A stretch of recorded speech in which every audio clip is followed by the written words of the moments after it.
উত্তপ্ত বাংলাদেশ এবং আজ চলচ্চিত্র উৎসবের পর এবার বইমেলাতেও কলকাতা বইমেলা থাকছে না কোনো বাংলাদেশের স্টল।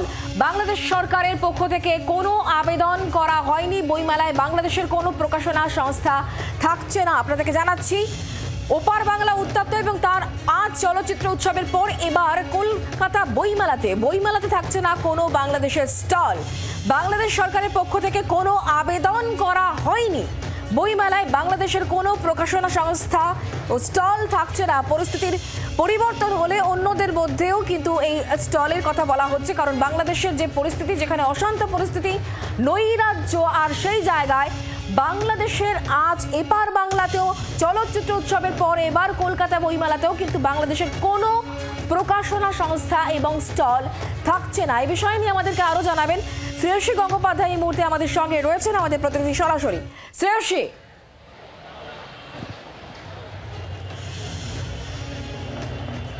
একেবারে দেখো, তোমাকে যেটা জানিয়ে রাখি যে এক্ষেত্রে কলকাতা বইমেলায় যে স্টলের জন্য আবেদন করার যে সময়সীমা, সেই সময়সীমা ইতিমধ্যেই অতিক্রান্ত।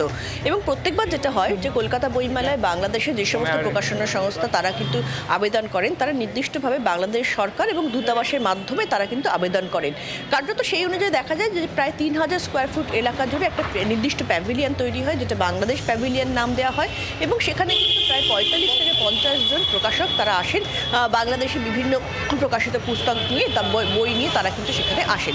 এখন এবার কিন্তু কার্যত দেখা যাচ্ছে যে বাংলাদেশ সরকার বা দূতাবাসের মাধ্যমে কিন্তু কোনো আবেদন করা হয়নি, অর্থাৎ বাংলাদেশ সরকার বা দূতাবাসের মাধ্যমে কোনো আবেদন বইমেলা কর্তৃপক্ষ বা বইমেলা যে কমিটি আছে সেই কমিটির কাছে যাওয়া পড়েনি।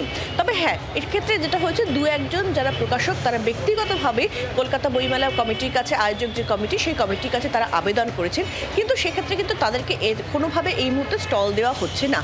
কি কারণে দেওয়া হচ্ছে না? তার কারণ যেহেতু এটা একটা পররাষ্ট্রের বিষয়, ফলে বইমেলার যে নির্দিষ্ট নিয়ম আছে সেই নিয়ম অনুযায়ী কিন্তু তাদেরকেও কিন্তু সেক্ষেত্রে দূতাবাস বা সেক্ষেত্রে বাংলাদেশ সরকারের ছাড়পত্র নিয়েই কিন্তু আসতে হবে। এবং সেক্ষেত্রে সামগ্রিকভাবে যে পরিস্থিতি হয়ে রয়েছে, সেক্ষেত্রে এই মুহূর্তে দাঁড়িয়ে ভারত সরকারেরও কিন্তু সেক্ষেত্রে একটা নির্দিষ্ট একটা সম্মতি লাগবে। ফলে সামগ্রিকভাবে ব্যক্তিগতভাবে যদি যারা আবেদন করেছেন তাদেরকে কিন্তু কোনো স্টল এই মুহূর্তে দেওয়া হচ্ছে না। ফলে কার্যত যেটা পরিস্থিতি দাঁড়াচ্ছে শেষ পর্যন্ত, যে এই মুহূর্তে কিন্তু বাংলাদেশ সরকার বা দূতাবাসের পক্ষ থেকে মাধ্যমে কোনো প্রকাশক কেউ কোনো আবেদন করেনি। ব্যক্তিগতভাবে যারা আবেদন করেছেন তাদেরকে এইভাবে বইমেলার যে নিয়ম রয়েছে সেই নিয়ম অনুযায়ী তাদেরকে এইভাবে ব্যক্তিগত আবেদনের ভিত্তিতে দেওয়া যায় না।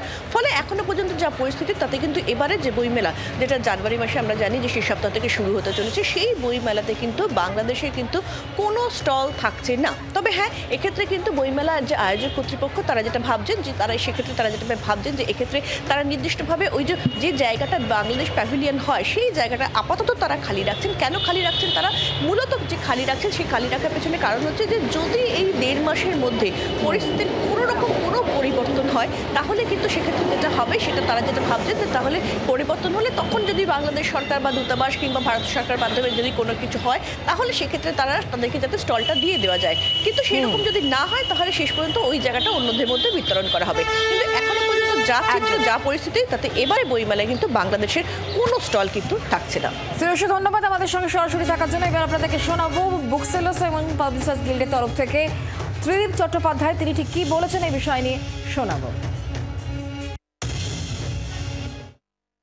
বাংলাদেশ তো প্রকাশকরা আলাদাভাবে কোনোদিন আবেদন এর আগে দেননি।